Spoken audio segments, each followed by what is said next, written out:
cada um de vocês sabe definir claramente, com precisão, o que é o estresse, não é verdade? Fácil, não é? Quem não sabe o que é estresse? Ou qual é o conceito de estresse que a gente tem? O que é estresse? Irritação é estresse? Não. Ansiedade é estresse? Medo é estresse? O que é estresse? Então, o estresse é um conceito que foi introduzido na medicina por um médico canadense chamado Hans Selye. E ele adotou uma definição muito interessante.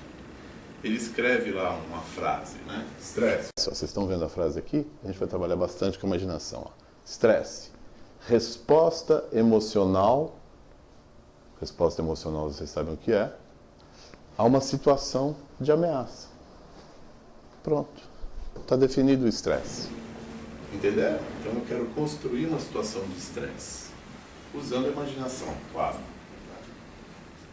Eu queria que vocês imaginassem a seguinte situação. A gente vai começar a palestra aqui. E aí eu peço para uma de vocês ir na frente, abrir a porta, acender a sala e preparar o espaço para as pessoas que já vêm chegando, elas já estão vindo atrás. E quando você abre a porta, quem que a gente vai escolher para abrir a porta? Quem quer abrir a porta? Você quer abrir a porta? Sim. Você quer vir aqui, por gentileza? Como é seu nome? Karen. Boa noite, Karen. Bem-vinda! Ela vai ser a pessoa... Imagina essa cena. Você está entrando na sala, acende a luz e vê uma cobra de verdade, bem aqui. Uma jararaca. Qual seria a sua reação? Lembrar da minha sogra. Muito bem, homenagem ao dia da sogra. Não, mas a gente vai combinar um script. A gente vai combinar um script, tá? Então, imagina que você é uma daquelas mocinhas indefesas, bem histéricas. E aí você viu a cobra. Tá. Vamos fazer em câmera lenta. Tá bom. Hã? Abre a porta. Abriu a porta, abriu a porta. Isso. Ótimo, ótimo. Paralisa, paralisa. Continua. A cobra está ali e você está assim, ó. Hã? O que é isso? Isso é uma reação de alarme. É o nome que o Hans Selye deu para a situação. O que é uma reação de alarme? Vocês viram claramente. A moça interpretou muito bem. Né? E essa reação de alarme, se ela ficar paralisada nessa posição, né, a gente vai ver que acontecem algumas coisas. Quando a pessoa toma um susto, né? Olha só, o susto, como é que é? Isso, olha lá. Primeira coisa, o diafragma sobe, o diafragma é contraído. A respiração fica curta, você pode respirar de vez em quando, mas é difícil ficar assim, sem respirar. O olho arregala, o coração dispara, a pressão sanguínea sobe, aumenta a sudorese. Vocês estão acompanhando? Vocês têm uma noção de tudo isso que acontece? Hã? Quanto tempo ela consegue ficar nessa situação? Se ela precisar ficar muito tempo, sabe o que vai acontecer? Se ela for uma histérica de 5 cruzes, de carteirinha, que colabora com o sindicato, ela vai desmaiar. Não é? Não, desmaiar não. Desfalecer. Não fica melhor? Então, o que é isso? A pessoa, quando faz o movimento de reação de alarme, ela está dando um passo para trás, ela está suspendendo toda a situação e ela está conseguindo, através de 2 hormônios que vão entrar na corrente sanguínea, o cortisol e a adrenalina, que são secretadas pela glândula suprarrenal, disparar um gatilho que vai funcionar como se fosse uma turbina, aquecendo todo o organismo para 2 situações possíveis. A de fuga, que foi a que ela escolheu, né? E ela poderia virar e correr. Se ela não consegue correr e fica paralisada há muito tempo, existe uma boa probabilidade dela desmaiar de susto. A outra possibilidade seria o ataque. Então, o sistema de alarme mobiliza 2 reações. Uma, que é de fuga, e você precisa estar aquecido para poder dar no pé. Né? Se tivesse que fugir, pular longe, né? Para escapar de uma cobra que podia estar ali querendo dar um bote, Você precisa estar muito ligada, né? Precisa estar no gatilho. Ou a outra situação possível é aquela do ataque. Em inglês, essa expressão, como o Hans Selye estava colocando isso lá para o Canadá e Estados Unidos, é fight or flight. Ou você briga, ou você dá no pé, voa. Eu precisava de alguém que pudesse matar a cobra e mostrar o pau. Muito prazer. O Vitor veio aqui colaborar com a gente. Ele parece uma pessoa forte, destemida, né? E ali está a cobra.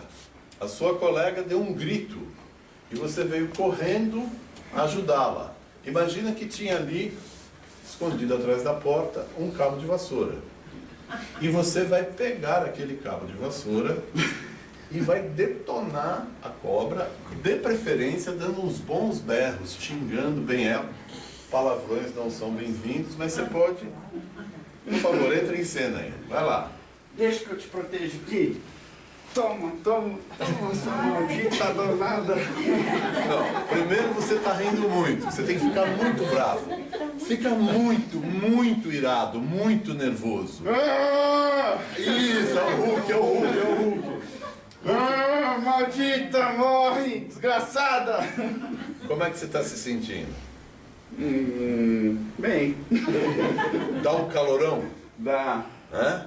E os músculos ficam retesados. Sim, E você fica com os nervos à flor da pele. sim. E você é capaz de bater até não parar mais. Até deitar. Então, muito obrigado. Olha, esses dois aqui são os pares funcionais mais comuns que a gente encontra em muitas situações. Né? Vou imaginar, o senhor fica aqui um pouquinho mais para cá, por gentileza. Né? Que ali a gente tem uma pessoa que às vezes é mais frágil, mais delicada, mais sensível. Às vezes é uma pessoa mais jovem, mais imatura, mais despreparada, né? E do lado de cá, uma pessoa mais forte, mais reativa, mais impulsiva, às vezes mais determinada, às vezes meio atropelante, né? Vocês conhecem situações em que esse par funcional se apresenta? Será que a gente consegue imaginar na nossa sociedade, por exemplo, a situação de estagiária e gerente? Ou caloura e veterano? Ou, bom, aí não é bem o caso, seria inverso, né? A esposa e o marido. Não é? Hoje em dia é a mulher que bate e o marido que apanha, né? E ele nem sabe que está apanhando, né? Então, são duas, muito bom. São duas coisas que a gente precisa entender. Uma estrutura inteira que se protege reagindo com o susto numa posição de fuga. Né? E essa fuga é um caminho neural, é um padrão de comportamento. O outro comportamento, que é também determinado pela personalidade, pela estrutura da pessoa, é o de partir para cima, de agredir. Né? Então eu fico imaginando essa cena. A moça tem um problema e pede ajuda. Ela não está gritando, ela está só pedindo ajuda. Aí o chefe vem e fala como tem que ser feito. Dá para imaginar uma cena assim? Isso já aconteceu antes? Já. Ou a filha pede ajuda para uma lição, para alguma coisa, e o pai chega e... Já viram isso? Então, olha, eu estou dando uma explicação de como funciona o mecanismo mais primitivo de alarme. Aquele que nos prepara para fugir de uma situação real de ameaça. Essa situação poderia estar acontecendo, por exemplo, numa condição bem mais primitiva. Né? Imagina que vocês dois vêm caminhando agora de verdade por um pasto. Né? E o pasto tem aquele caminho da roça, não tem? E você está caminhando no caminho da roça e tem ali um pedacinho de raiz exposta. Um ramo. Um galho que caiu. E você vem distraído e aquele cipó que está ali tem a aparência de uma cobra. Não é interessante você parar e antes de dar o passo em falso, avaliar direitinho o que está passando no seu caminho? É interessante, não é? Então esse mecanismo de defesa, que é o sistema de alarme, ele foi desenvolvido ao longo de centenas de milhares de anos para nos proteger das situações de ameaça que a gente grosseiramente não consegue num primeiro momento identificar. Mas que a gente faz um paralelo com outras situações ameaçadoras que a gente reconhece, que a gente aprendeu que podem nos prejudicar. Faz sentido isso? Instintivo isso. É instintivo, é um reflexo instintivo. Muito bem. Agora eu vou fazer de novo uma enquete com vocês. Vocês estão convidados a pensar a respeito, né? O rapaz matou a cobra. Você pode ficar tranquila, a cobra já não vai te ameaçar. Você está de parabéns. Não, né? ele não mostrou o pau ainda. Assim, ele vai mostrar depois. Assim que a moça se sentiu protegida e agradecida, você se sentiu também muito valorizado, certo? Certo. Tá. Então, terminou aqui o encontro, nós fomos todos embora e amanhã vai ter uma nova reunião. Como qualquer um de nós, você, se eu reagiria, se eu dissesse, olha, você pode ir lá na frente, acende a luz e entra na sala? Como é que você entraria na sala? Normal, natural, como nada tivesse acontecido. Tem isso, né? Hã? Na pontinha do pé. Então, na pontinha do pé, olhando com toda a cautela e cuidado, por quê? Porque eu tenho uma memória de que na situação anterior algo muito ameaçador estava ali presente. Não é assim? Quantas vezes eu preciso voltar à sala até ter certeza de que nada mais vai me ameaçar? Vai, uma enquete, uma estatística. Quantas vezes você precisaria? Muitas. Muitas quantas? Muitas, umas 50. Umas 50. Você, quantas? Acho que umas 5 vezes. Assim. 5, tá vendo? Eu estou dizendo, é uma questão de estrutura, de postura, né? Em média, vamos dizer, quantas vezes para você entrar confiante na sala? 15, 5, 50, 3. Tá bom. Né? Então agora nós vamos fazer a seguinte imaginação. Você pode fazer isso de novo, por gentileza. Vou te fazer o convite, você fica aqui a postos. Ela vai entrar na sala. Só com o pau na mão, né? Ele já fica preparado. O que vai acontecer? Como é que você entra na sala? Você acende a luz e vai devagarinho. Ou já faz tempo? Então, já faz 50 vezes. Já passaram 50 vezes. Vocês repararam que o carpete da sala, ele recebe um acabamento com uma corda de nylon, que serve como o nosso antigo rodapé. Lembra disso? Isso aqui é um rodapé. Foi feita uma manutenção, trocaram um trecho do carpete e, inadvertidamente, o funcionário deixou um pedaço de corda de nylon do mesmo tamanho, enroladinha, exatamente no mesmo lugar onde antes a Karen tinha encontrado a cobra. E ela não sabe disso. Ela já faz um tempão que ela está abrindo a sala, já está toda orgulhosa, corajosa e destemida. E agora você vai abrir a porta, vai acender a luz. E o que você vai ver quando você olhar para lá? Abrindo a porta. Vai ajudar, Desmaiei de cara. Mas eu não sabia o que era Não pra é eu fazer. possível. Era pra eu estar desse lado então, porque aí você falou pra eu ficar Meu posto amigo, ali. as mulheres são imprevisíveis. É. A gente nunca sabe para que lado ir. Não tem manual de instrução. Não tem manual de instrução, mas agora eu vou fazer essa pergunta. Qual de nós, depois de ter presenciado a cena ao vivo e a cores de uma cobra jararaca na sala, ao abrir a porta e enxergar a corda de nylon, não faria essa sobreposição de informações? Quem é que não ia se deixar enganar, iludir pela imagem da corda representando a cobra? Difícil, né? A não ser que você seja muito ninja, esteja treinado com aquela forma de olhar para as coisas, que você, antes de ter qualquer reação, né, você está no gatilho ali, você observa muito bem o que vai acontecer. Mas nós, infelizmente, não temos esse treino todo. A probabilidade de tomar uma coisa por outra é muito grande, não é? Então agora eu vou fazer uma pergunta análoga, só para ver se serve a comparação. Se você, Karen, tivesse sido maltratada, ou desrespeitada, ou tratada de uma forma ligeiramente sarcástica, até humilhante, por um chefe daqueles que gosta de pegar pesado, haveria uma possibilidade de você ficar magoada com ele, não? Sem dúvida. Sem dúvida. Vocês entendem essa situação?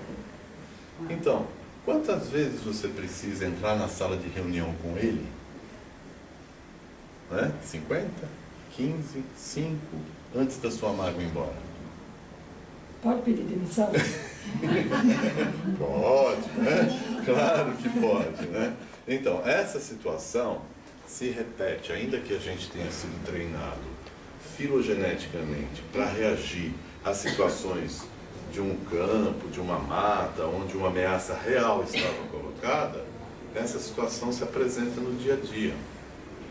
E nós, com frequência, tomamos uma situação por outra, chamamos corda de cobra e igualamos a situação em que alguém nos tratou de forma agressiva e desrespeitosa a uma outra situação muito menos, ou talvez pouquíssimo, ou nada agressiva. Então a gente guarda uma memória de estresse. Esse gatilho constrói uma memória. E ele é muito bem utilizado pela nossa sociedade. Né? Eu sei que vocês estão cansados, eu vou pedir para vocês voltarem para lá. Agradecemos a colaboração da Karen. Muito bem. Então agora vem aqui uma explicação simples. A reação de alarme, ela não faz mal para a saúde, pelo contrário. No primeiro momento, nos protege de uma ameaça real. Num segundo momento, ela é o combustível verdadeiro para os desafios que a gente tem que superar.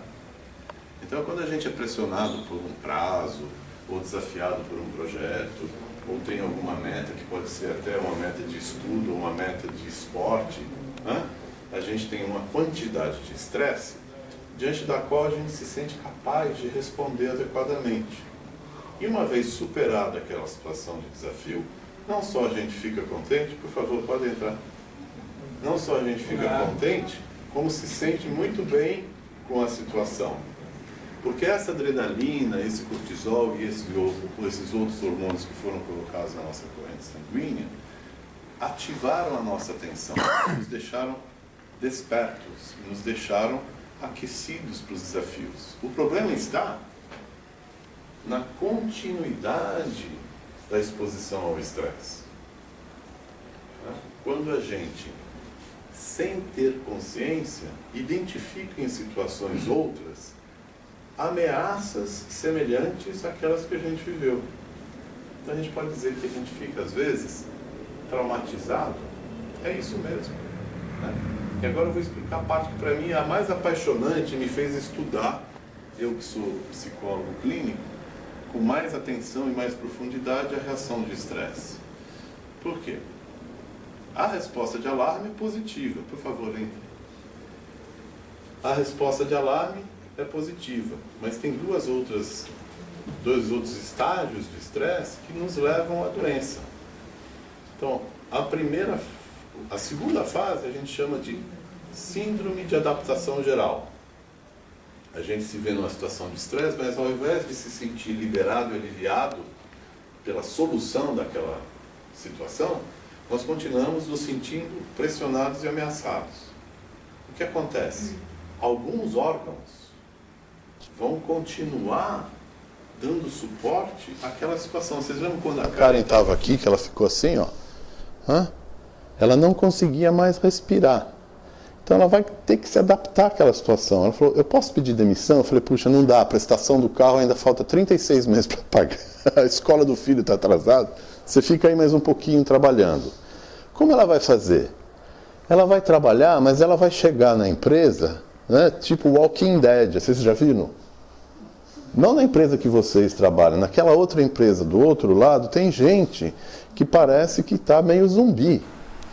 É uma pessoa que está sobrecarregada, que não está conseguindo se aliviar daquela situação de pressão, ela não conseguiu fazer ufa, né? E ela tem que se adaptar, então ela fica carregando, né, uma sobrecarga de tensão e vai trabalhar assim, né, nessa situação difícil. Com o passar do tempo, alguns dos órgãos entram em fadiga. E aí a terceira fase, o burnout, ou, né, a exaustão. Aí é que tem o infarto, aí que tem o aneurisma, aí que tem o AVC, a pressão, a depressão. Envelhecimento precoce. O envelhecimento precoce, né, outras precocidades, mas essas coisas aqui todas podem estar já na fase de adaptação geral, né? Então, pressão alta, diabetes tipo 2, insônia, taquicardia. E eu fui estudar, todo o sistema imunológico sofre com essa situação. Lembra que tinha 2 hormônios? Adrenalina e o outro qual era?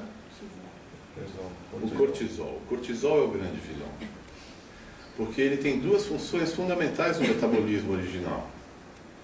Quando eu estou na resposta de alarme, que eu preciso dar aquele salto, né, ou para lutar, ou para correr, ele tem dupla função. A primeira, ele acelera o metabolismo da glicose.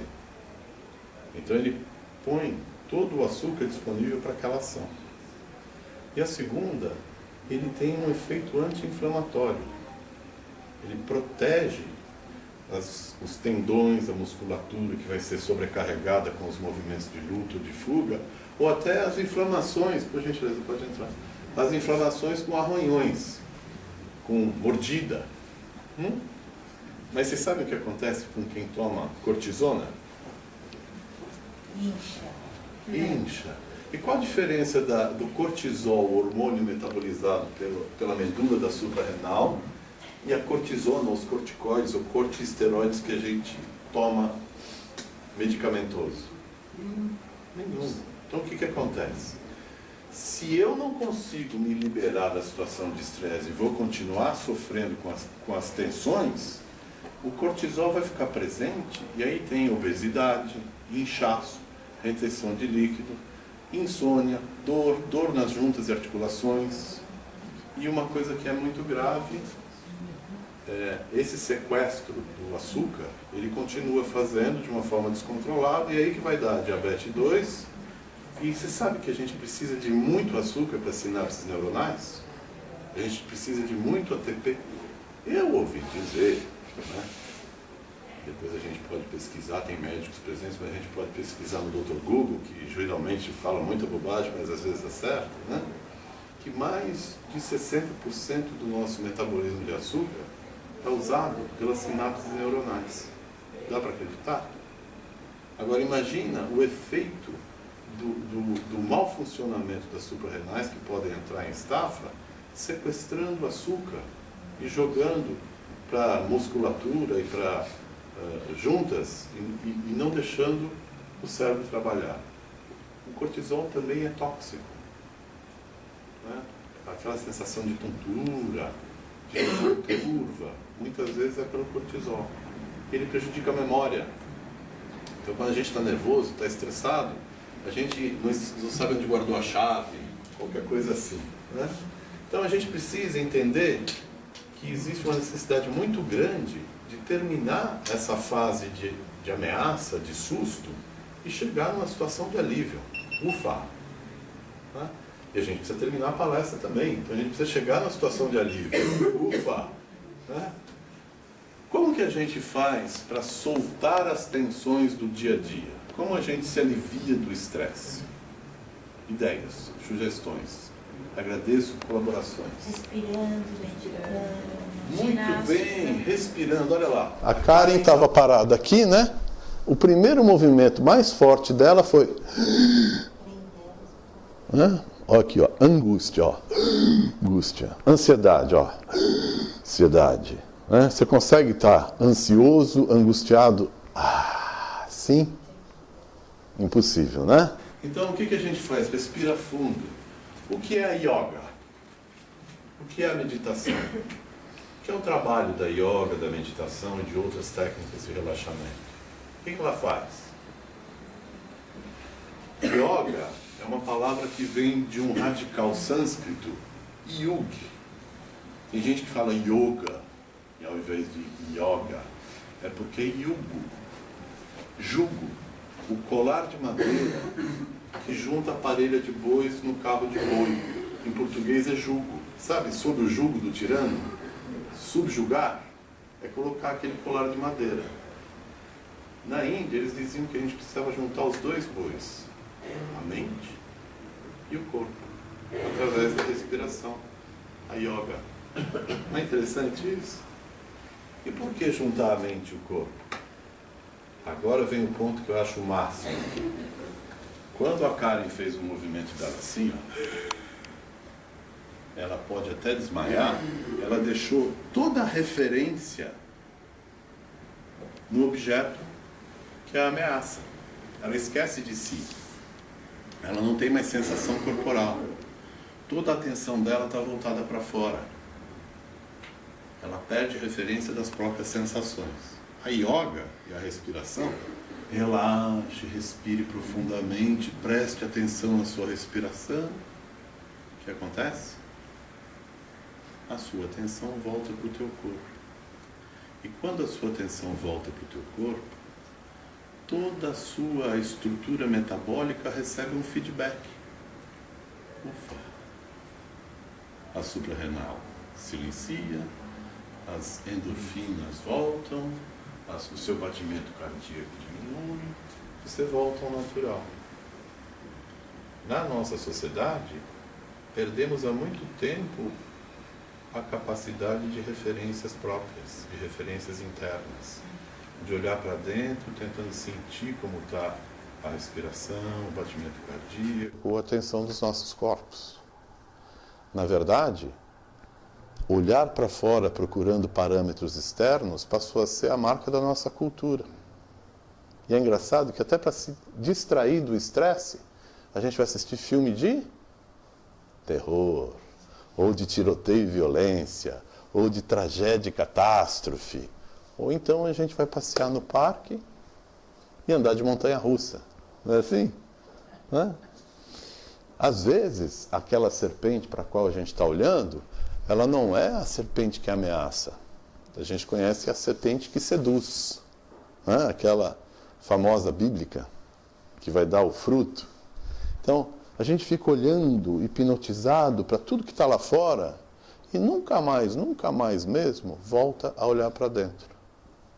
Nunca mais consegue trazer de volta a nossa atenção e a nossa consciência para as referências das nossas próprias sensações. A gente lembra de fazer isso? Então, essa palestra toda, com essa falação toda, vai terminar com um convite simples. Né? Será que a gente consegue, antes de dormir, ou de manhã cedo quando acorda, olhar para dentro e respirar? Ufa! E aí tem uma coisa muito interessante. Dar graças. Graças a Deus. Não precisa ser uma coisa religiosa. Um sentimento de gratidão. O sentimento de gratidão zera dúvida, zera medo, zera ansiedade, zera angústia. Já pensou que gostoso você poder terminar o dia, sentar na beira da cama, soltar a respiração, respirar fundo prestando atenção no seu corpo e cultivar um sentimento de gratidão pelo dia que viveu? Será que a gente consegue sentir essa gratidão? É algo que está longe da gente? Ela pode estar aqui presente? Experimenta respirar pensando num sentimento de gratidão. Olha como a respiração fica mais potente, mais aberta. Olha como a mente alivia.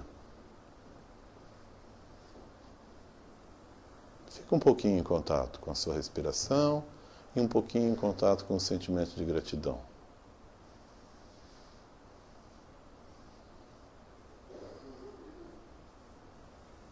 Muito obrigado. Boa noite.